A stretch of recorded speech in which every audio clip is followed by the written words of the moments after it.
Hey everybody, and welcome to another live stream from Northeast Christian Apologetics. My name's Simon Williams, and today we are doing a book study. So this is the book study that we do every Monday night at 6 p.m. and we read through a book, and I discuss various aspects of the book and talk about it, and interact with the chat and see how you guys are doing, and with the material and everything like that, answer questions and talk about stuff. So today we're talking about tactics, as you can see above, and that's written by Greg Koukl. That's him, and his ministry is Stand to Reason, Clear Thinking Christianity. I highly recommend checking him out. And as always, with this book study, I like to tell you where you can get the book from, so you can get a copy of it. You can get it from Amazon, obviously, and also christianbooks.com. So I think it's really important to get these books and to have a copy yourself so that you can reference it and follow along in the reading and the discussion yourself. And if you are new to the channel, or if you're on YouTube watching this later, don't forget to subscribe. Helps out the channel and helps get this information out to people. I want to make this information convenient and easy to get for people, and I think this is a good way to go about doing it. So, but before we get started, so the past couple of weeks, we have been talking about the past couple of weeks we've been going through various chapters, and Koukl introduced us to what he calls the Columbo Tactic, which is basically just asking kinds of questions. Columbo was a detective of a TV series called Columbo, and I'm working on trying to get a suitable clip for you guys to watch with that, but I have come across a clip online of a politician who actually uses a lot of these tactics himself. And I wanted to get you guys to see this in action, and so here we go, right here. So we're gonna watch this clip together, and I think that it's going to be enlightening for you guys. All right, let me get this up here real quick. All right, so all right, let's get it playing. On the topic, I mean, in terms of your sort of strategy currently, you're obviously taking the populist pathway. What does that mean? Well, appealing to people's more emotional levels, I would guess. I mean, certainly you tap very strong ideological language quite frequently. Like what? Left wing, this and that, right wing, I mean, it's that type of ideological thing. I never really talk about left or right. But anyways, a lot of people... I don't really believe in that. Okay. A lot of people would say that you're simply taking a page out of the Donald Trump book. Like which people would say that? Well, I'm sure a great many Canadians, but... Like who? I don't know who, but... Well, you're the one who asked the question, so yeah. You must know somebody. Okay, I'm sure there's some out there, but anyways, the point of this question is, I mean, why should Canadians trust you with their vote, given, not just the sort of ideological inclination in terms of taking the page out of Donald Trump's book, but what are you also talking about? What page? What page? Can you give me a page? Give me the page. You keep saying that. In terms of turning things quite dramatically, in terms of Trudeau and the left wing and all of this. I mean, you make quite a it's quite a play that you make on it. So I'm not just sure. wondering. I don't know what your question is. Then forget that. Why should Canadians trust you with their vote? Common sense. Okay. Common sense for a change. We're going to make common sense common in this country. We don't have any common sense in the current government. The guy prints $600 billion, grows our money supply by 32% in 3 years. That's growing the money 8 times faster than the economy. No wonder we have the worst inflation in 4 decades. I'm going to cap spending, cut waste, so that we can balance the budget and bring down inflation and interest rates. You'll want to be able to pay your mortgage again? You want to be able to afford rent? then you have to vote for Pierre Poilievre, because I'm the only one with a common sense plan that will bring back the buying power of your paycheck. All right, so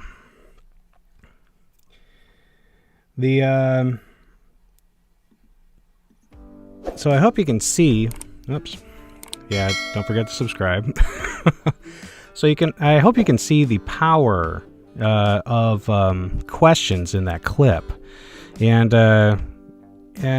just how he was able to command the conversation and direct it just by asking questions. You know, these kind of questions are very helpful for keeping you in a position where you can be in control and not to be overpowering.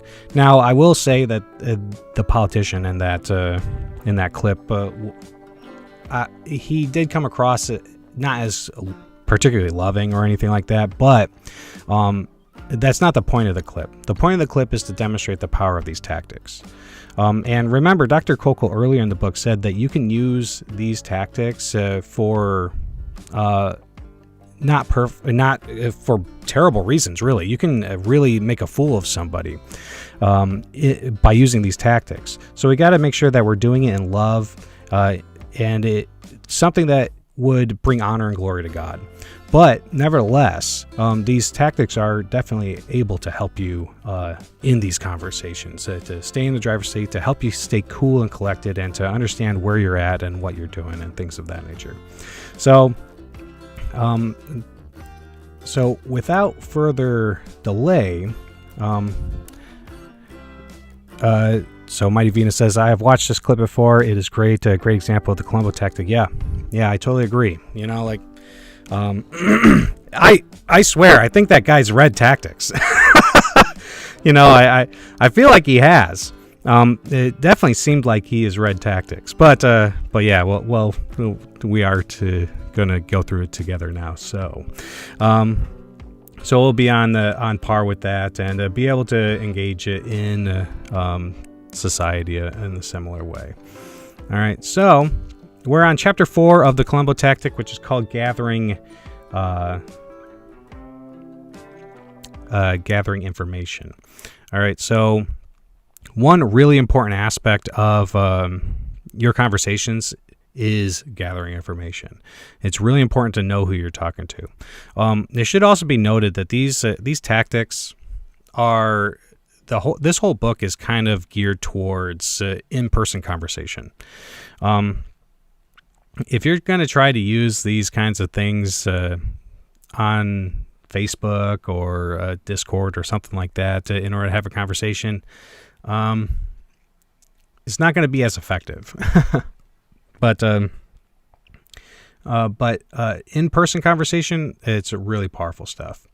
But if it's in like a live feed kind of chat, then it could be useful. This is more of like you're not going anywhere, and you're sitting down with a person. The person can't just leave the lobby or whatever, or do something over the course of days or hours.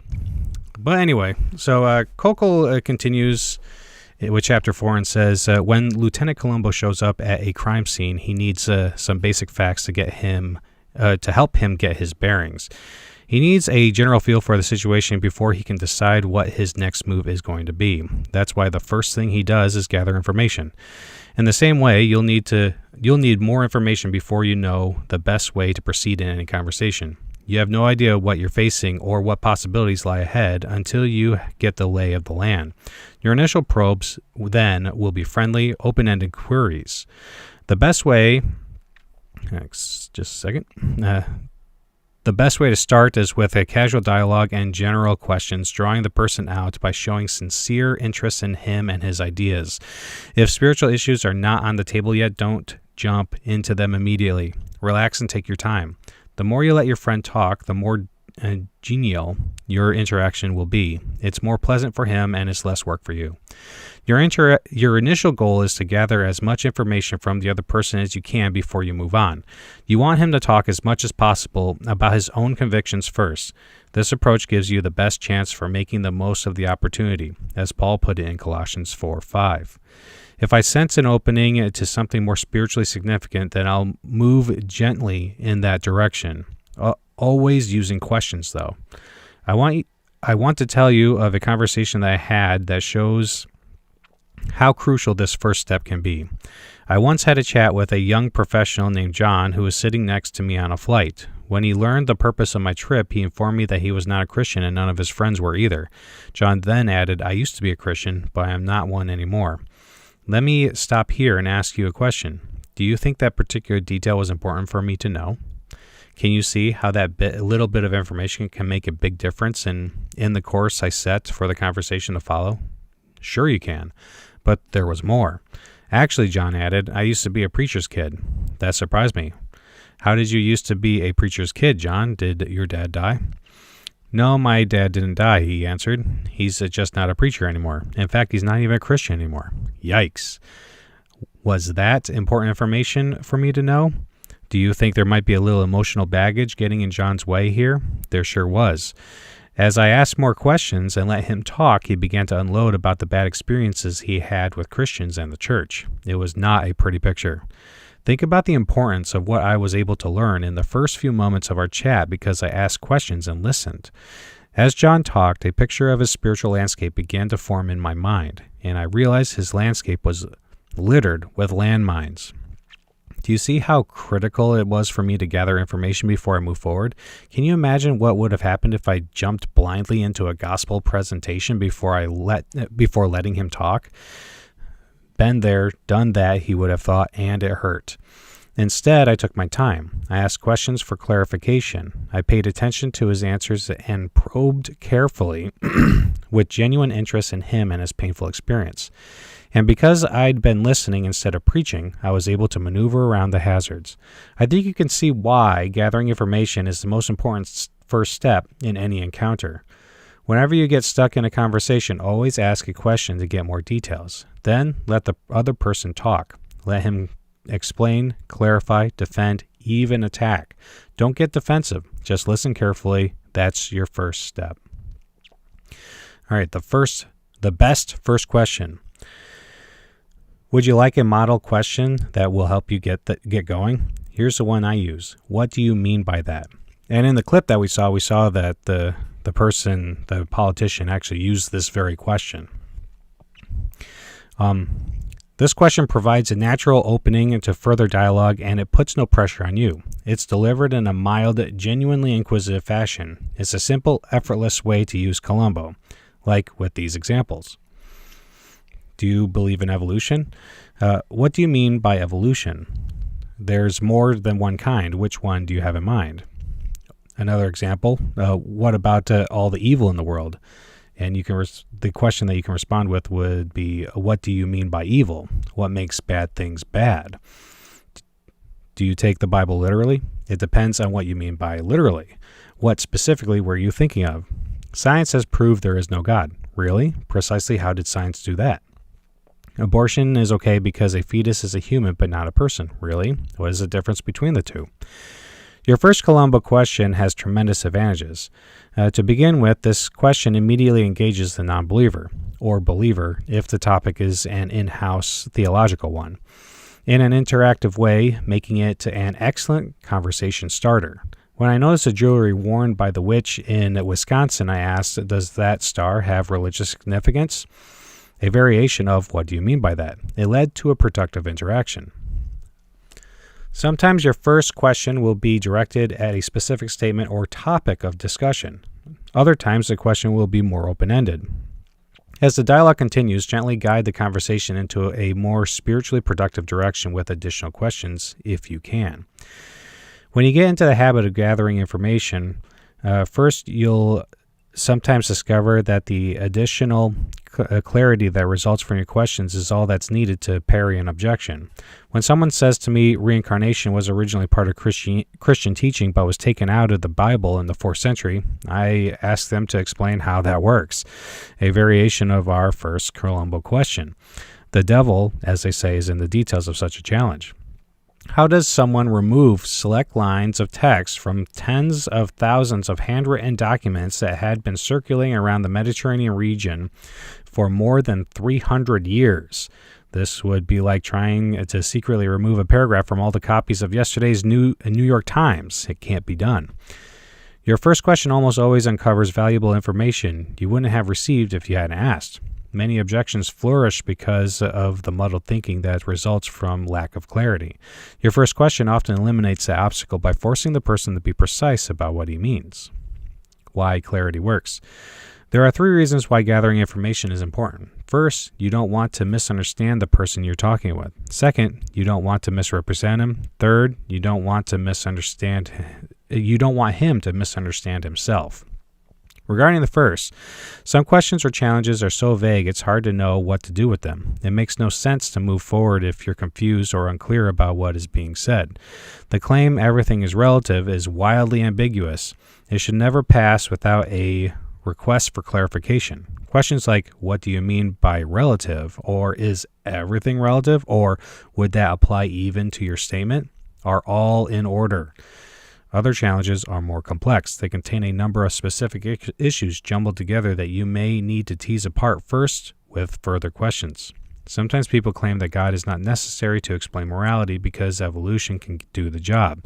Since our survival depends on shared ethics, the argument goes, it's clear to see how natural selection works with a social contract.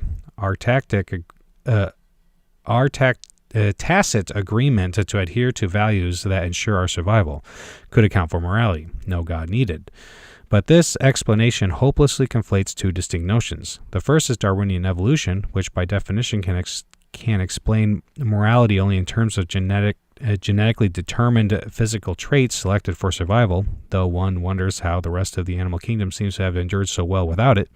The second is the evolution of an intelligently designed social code that a civilization developed as it moved from a primitive nuclear stage with each local group fending for itself to a social contract stage, enabling all to live together in relative safety and harmony. These are different issues. One a genetic accident, the other a thoughtful intention. In a situation like this, you'll need to probe gently with questions to clear up the confusion. Then deal with each possibility on its own terms. How exactly does that work? Would be a good question to begin clarifying the claim. This first step of the game plan is especially helpful when people raise a direct objection to Christianity. When I ask clarifying questions about the challenge, it forces the skeptic to be more specific and precise about her concern. I want my friend to spell out her view so clearly I will not misunderstand it. The second reason you want to be clear on someone else's view is that if you don't understand the person's point, you may misrepresent it. And let me tell you, this happens to me a lot, being misrepresented. So make sure that you are endeavoring to understand people. I often try to be as clear as I can, but people will take a portion of what I say and then just run with it. And we want to avoid doing those kinds of things. All right, so this is a serious misstep, even when done by accident. Instead of fighting the real issue, your opponent's actual view, you set up a lifeless imitation, a straw man, that you then easily knock down. If you're guilty of using the straw man fallacy, you may find yourself given a brilliant refutation to a view that the other person doesn't hold. Asking, what do you mean by that, helps you avoid these first 2 pitfalls. There are times when discretion is the better part of valor. For if your wife calls you an idiot, you don't ask, what do you mean by that? She might oblige by clarifying. So, it's really important to know. You have to be consciously aware. You have to be present in the conversation. All right, so the third reason, the question, what do you mean by that, or some variation, is so useful is that it helps the other person to be more clear in her own mind about her view. I know this sounds strange, but there's a point here. Sometimes the reason you are confused about another person's meaning is because she is confused too. She objects to Christianity for reasons she hasn't carefully thought through, and her objection flourishes because no one has challenged the lack of clarity that led her led to her muddled thinking in the first place. Your first question compels her, maybe for the first time, to be more precise. Occasionally, your query will have a surprising effect. Sometimes critics charge into a conversation with their sails full of certitude and confidence, only to have the wind slip out of their sails when you ask this one simple question. They're becalmed, their self-assurance fading in the face of a question they were not prepared to answer. I've seen it time and again. Don't be surprised then when you ask the question, "What do you mean by that?" and you get a blank stare and dead air in return. You ask for clarification, and many people simply do not know what to say. There's a reason this happens. Much of the time, people simply do not know what they mean. And yeah, I've been in conversations like this myself, where I've been having a conversation with somebody and we disagree, and neither one of us have thought through our positions before, and we actually end up swapping places sometime in the conversation, and we start arguing in favor of the other person's position. And it's like, wait a minute. I'm pretty sure that we got backwards here, we got turned around. So don't be surprised if you run into a lot of people who haven't thought through their position or have received any kind of pushback on their positions. And this should be eye-opening to all of us, because all of us have positions in which we haven't given much thought of, and maybe we hold a little too strongly. All right, so I know this sounds surprising, but it's true. Even though people have strong opinions, they rarely reflect on their views. Often they're merely repeating slogans. When you ask them to flesh out their concern, opinion, or point of view, they're stuck mute. They're forced to think about what they do mean. So be patient with the pause in the dialogue. You're doing them a favor by requesting clarification. Asking questions is the simplest way to clear up confusion and deal with ambiguities. Your queries allow others to do more of the talking, so you can do more of the listening, giving you a more precise picture of their point of view. Clarification questions also give you a chance to test the water without getting in over your head. They give you time to size up the situation and gather your thoughts. What do you mean by that is a question you can use with virtually every challenge, even daunting ones, leveled at you as a believer. Before you attempt to address any pushback, always ask for more information. You want to know exactly what the person thinks before you take any more steps forward.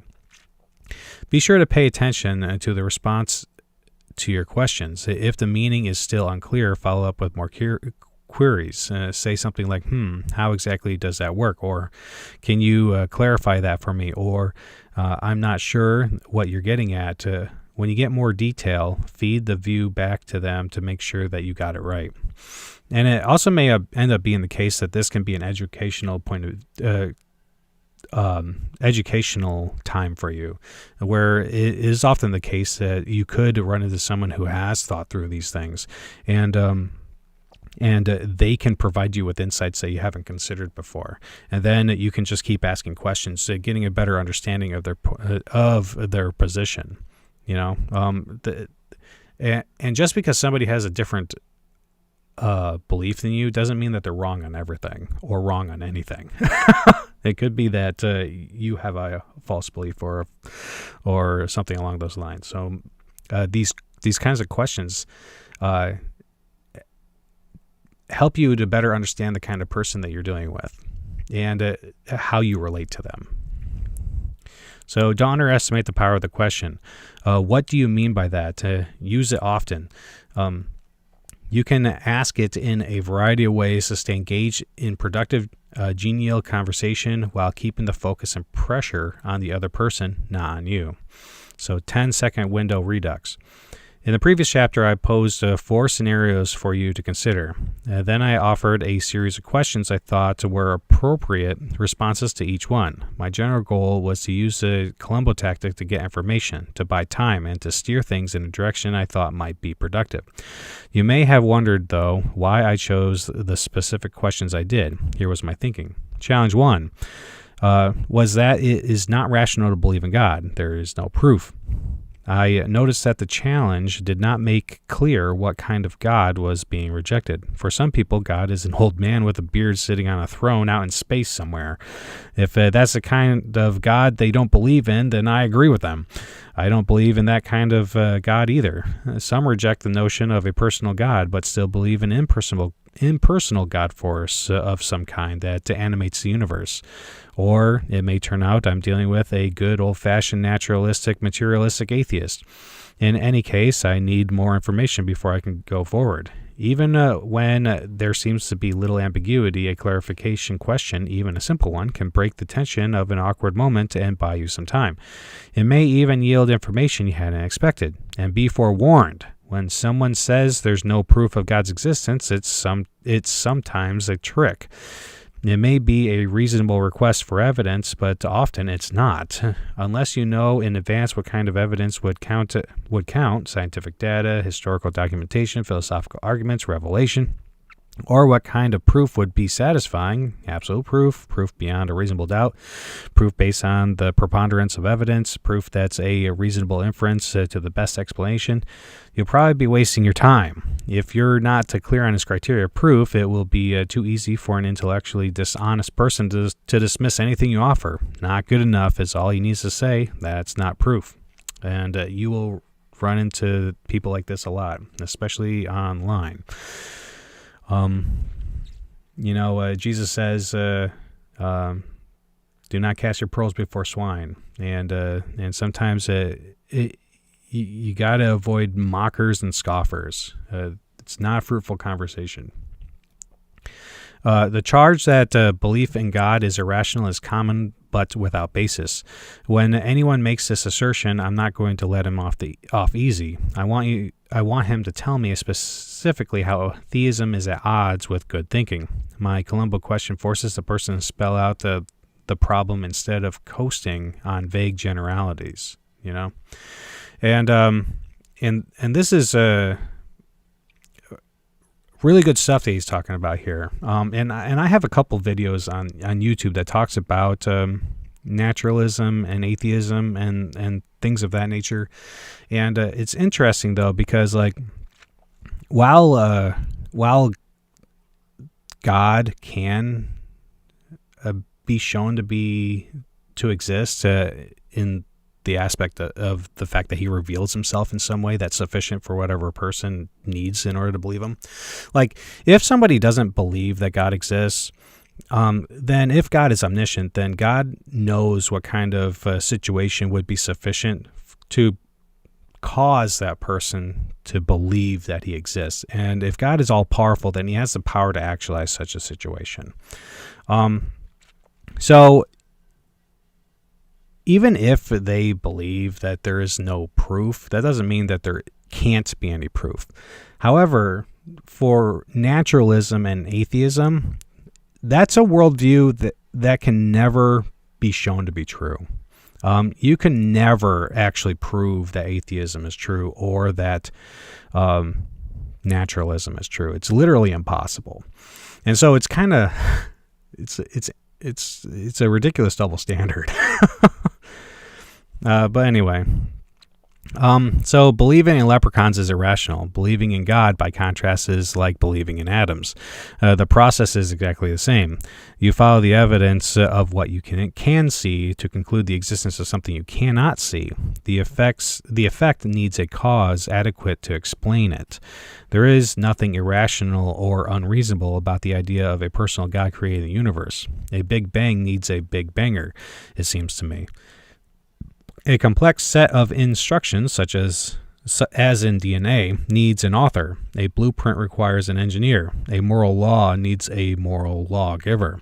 Each of these makes perfect sense. These are not blind leaps of faith, but rather reasonable steps of intelligent reflection. Therefore, the question specifically, what is irrational about believing God, is completely in order. I hope you see the benefit of this minimalist approach, at least as a starting place.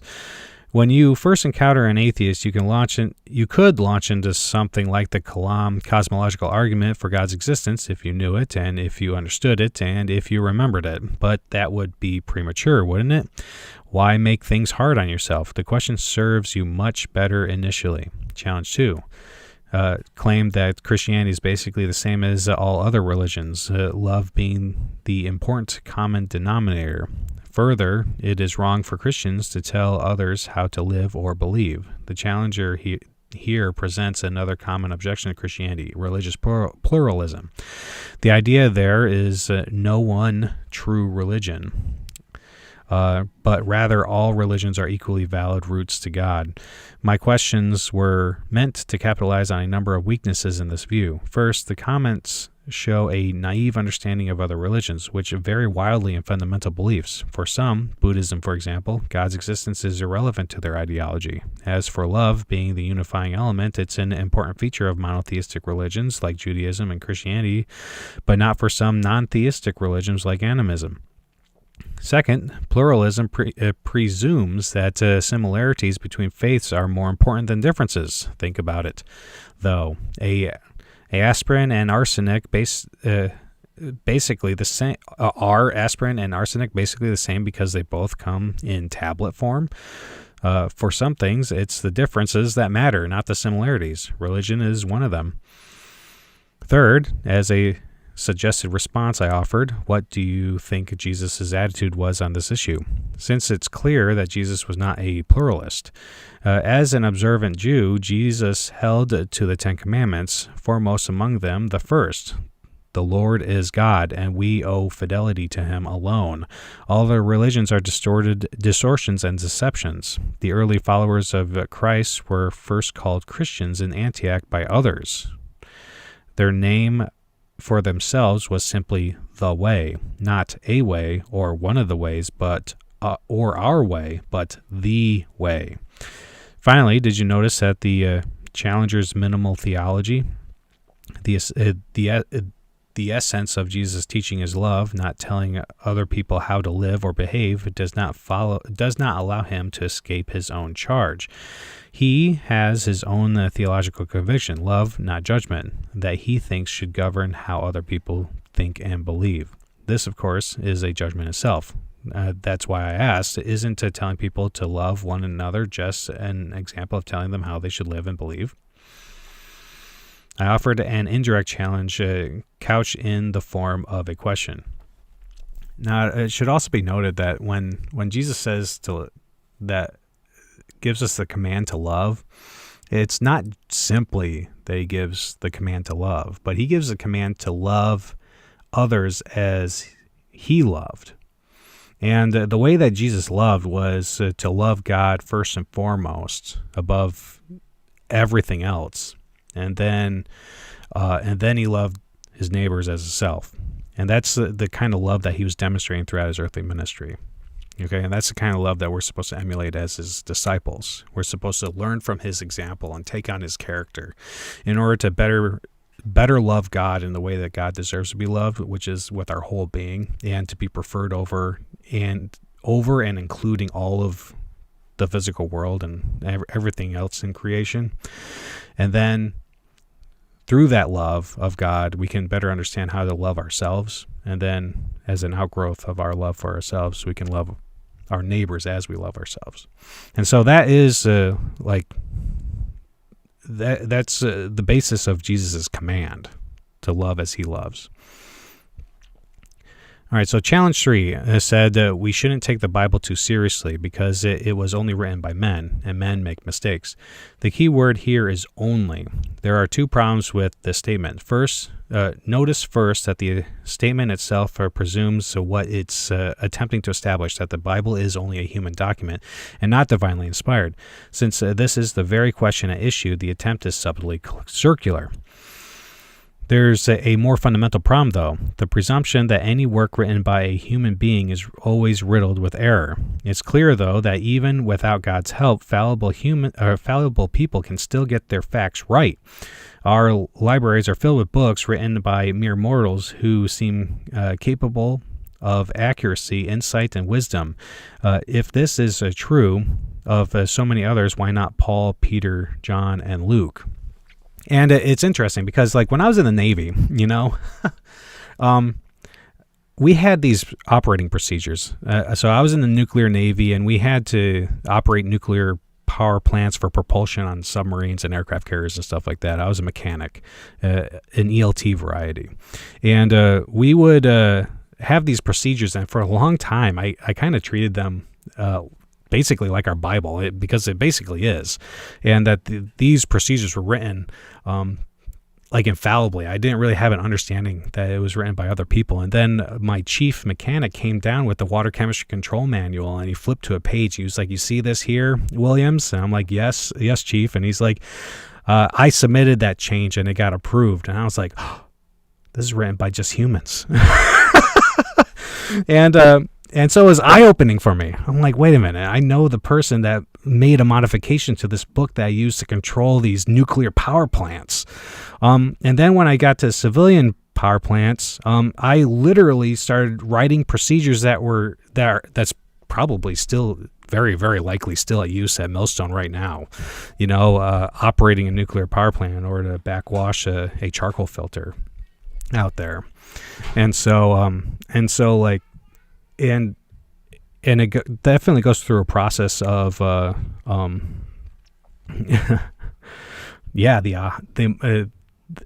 aha moment. Yeah, so I had the aha moment, and started actually taking on the responsibility of creating these things myself. And this so even though humans are fallible, we are able to create things that are worthy of respect. A lot of people confuse this, but you do not need, the Bible doesn't, it is divinely inspired, but it doesn't need to be divinely inspired in order for you to come to believe that Jesus is God incarnate, or that he's the Son of God and things like that. As long as the Bible has, as long as the New Testament and the Bible have things that are reliable in it, then you can be justified in believing that Jesus is the Son of God. And I can go into more detail on that later on, but today is not the day for that. But anyway, so there's a more fundamental problem, though, the presumption that any work written by human beings is riddled with error.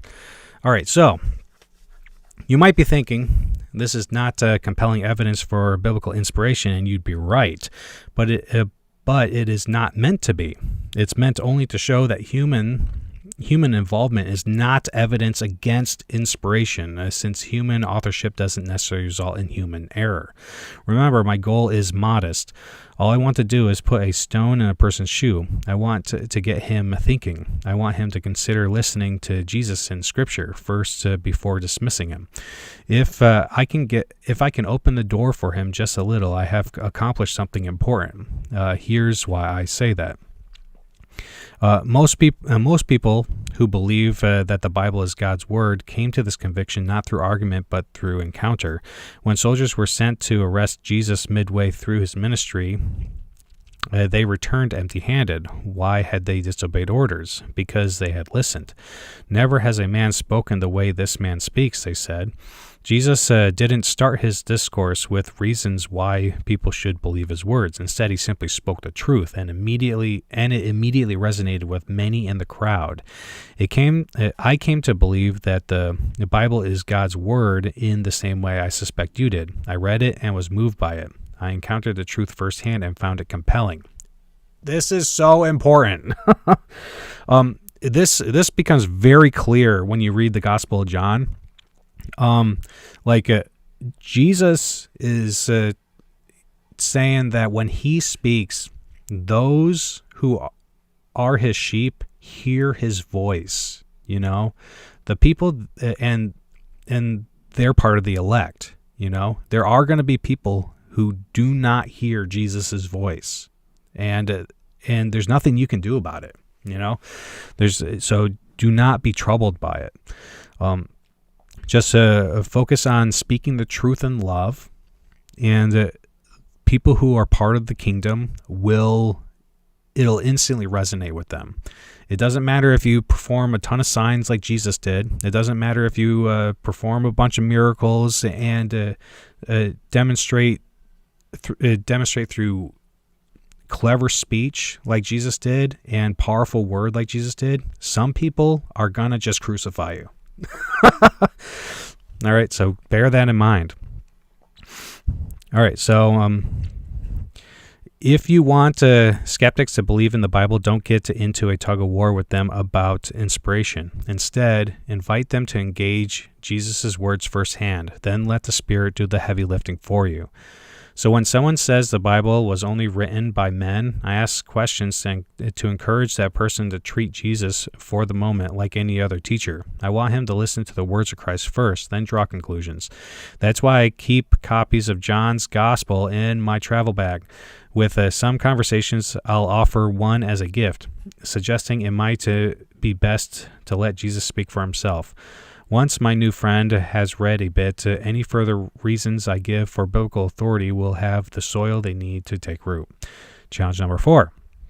Stated 3 different objections. It's wrong to politically force views on other people. Christians involved in politics violate the separation of church and state, and morality cannot be legislated. It's pretty easy to see the problem with the first point. Those who are sensitive about forcing viewpoints have no business participating in a legislative process that does this very thing. That's why I asked, do you vote? Regarding the separation of church and state, the First Amendment restricts the government, not the people. Read it. It ensures the government will not give special favor to any specific religious sect or denomination. It does not prevent religious people with religious convictions from being part of the political process. As to legislating morality, Aristotle famously observed that all law rests on a necessary foundation of morality. If the government's use of force is not in the service of the common good, then its actions are illicit. Put simply, morality is the only thing you can legislate. Anything else is simply a raw exercise of power. All right, so that's the first step in our game plan, gathering information. See how easy it is, and look at what you accomplish. First, you immediately engage with the non-believer in an interactive way. Second, you show a genuine interest in the other person's view. Third, you urge him to think more carefully about what he does mean.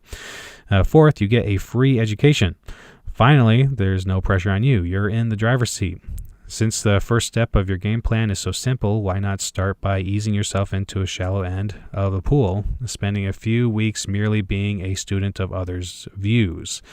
Use your Columbo questions to draw them out, show genuine concern for their ideas, and help them explain their views with clarity.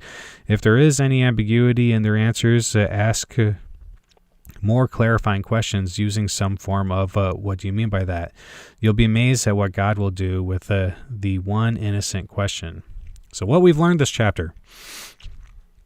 First, we learned there are specific purposes for questions we ask. The first purpose of Columbo is to gather information. It's the initial step of our game plan. The second, what do you mean by that, or some variation, is a great one to get you going. It clarifies a person's meaning so you don't misunderstand or misrepresent it. It also immediately puts you in the driver's seat of the conversation. This question does something else that's important. It forces the other person to think more carefully about what he does when he tosses out a challenge.